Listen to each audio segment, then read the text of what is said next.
Em đang xin họ cấp phiếu cho, nhưng mà nếu mà cấp phiếu cho thì khả năng là vẫn ghi án tích ở trong này đấy. Vâng, vì nó chưa thực thi đấy thì chị hỏi lại khách xem thế nào nhá. Đấy là nó có án tích rồi mà, thì vì nó chưa thực hành,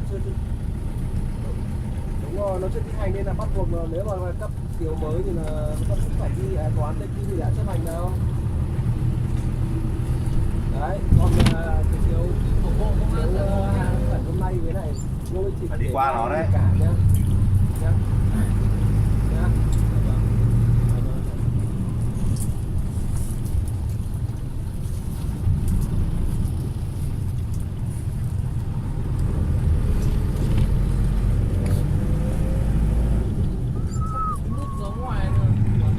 cái này yếu đúng không?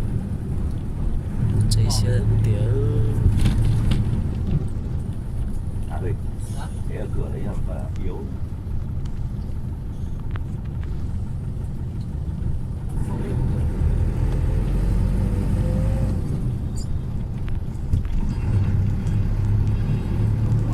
Chưa cái gì có phương.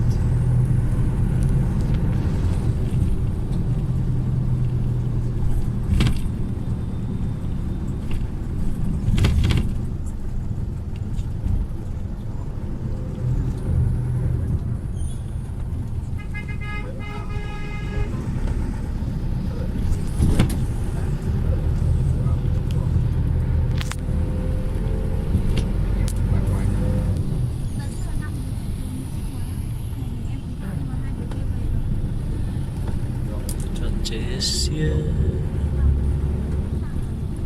足够。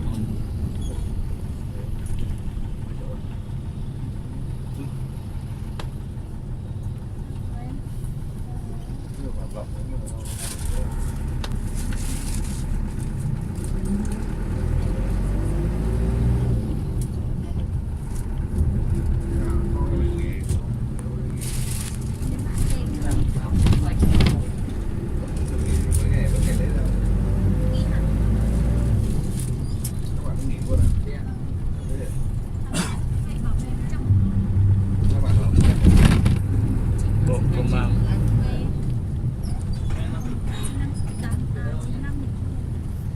Anh lấy gì nhỉ? Anh